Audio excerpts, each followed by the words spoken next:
Next हम एक और क्वेश्चन करेंगे जिसमें we are going to print the average marks. यानी हमें क्या करना है, हमें 3 सब्जेक्ट्स के मार्क्स इनपुट लेने हैं।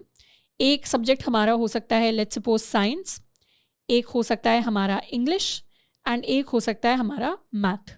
3 सब्जेक्ट्स हैं, 3 सब्जेक्ट्स के मार्क्स हमें इनपुट लेने हैं और फिर इन तीनों सब्जेक्ट्स के मार्क्स का हमें एवरेज देना है।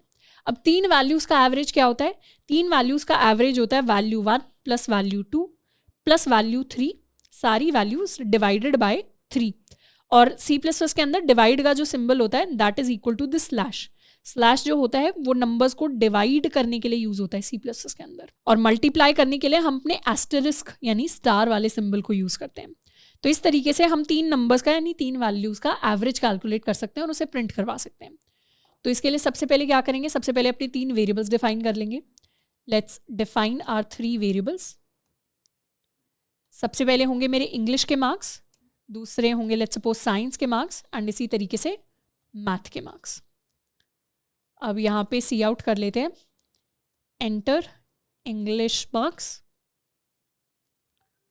सी इन कर लेंगे अपने इंग्लिश के मार्क्स, इसी को कॉपी कर लेते हैं। यहाँ पे हम अपने साइंस के मार्क्स एंटर करा लेंगे एंड यहाँ पर हम अपने मैथ के मार्क्स एंटर कराएंगे।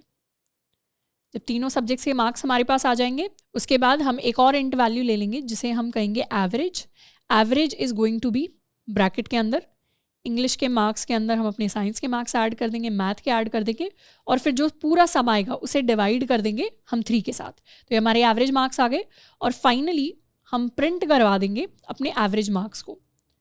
Average marks equals average with and line. तो ये हमारा पूरा का पूरा कोड है जो हमारे पास कंप्लीट होकर आ गया। This is our entire program जिसके अंदर 3 सब्जेक्ट्स के मार्क्स हमारे पास आ जाएंगे। अब एक और इंटरेस्टिंग चीज़ मैं यहाँ पर बता देती हूँ related to the divide in C++। के अंदर जब हम इंटीजर वैल्यू को इंटीजर वैल्यू से डिवाइड करते हैं तो आंसर भी हमेशा इंटीजर ही आता है। इसका क्या मतलब है? इसका ये मतलब है कि अगर हम 5 को 2 से डिवाइड करेंगे तो मैथ में तो आंसर 2.5 आता है, पर यहाँ पर आंसर 2.5 नहीं आएगा, यहाँ पे आंसर 2 ही आएगा। यानी पहले 2.5 कैलकुलेट होगा और फिर जो पॉइंट के बाद वाली पूरी वैल्यू है वो कट हो जाएगी और सिर्फ शुरू वाला इंटीजर रह जाएगा। अगर आंसर 2.999 भी होता तो भी आंसर में हमेशा हमारे पास 2 ही प्रिंट होके आता। तो इसे एक बार एग्जीक्यूट करके देखते हैं। फॉर एग्जाम्पल यहाँ पर मैंने अपने कोड को कंपाइल करके रन किया। लेट्स सपोज इंग्लिश के मार्क्स है 95, हमारे साइंस के मार्क्स हो गए 98 एंड मैथ के मार्क्स हो गए 96 के इक्वल। तो आंसर क्या आया? एवरेज मार्क्स आ गए 96, पर आंसर होना चाहिए था 96.33। वो जो 0.33 था वो यहाँ से डिडक्ट हो गया। तो वो अगर हमें चीज़ चाहिए तो हम क्या कर सकते हैं, हम ये जो सारे मार्क्स हैं इन्हें शुरुआत से ही हम फ्लोट टाइप का बना सकते हैं, क्योंकि हम ऑलरेडी डेसिमल वैल्यूज़ के साथ डील कर रहे हैं। तो यहाँ पे जो हमारा एवरेज होगा ये भी फ्लोट टाइप का हो जाएगा। तो अब इसे दोबारा अगर हम रन करेंगे, इंग्लिश के मार्क्स दोबारा से 95, साइंस में 98, मैथ में 96।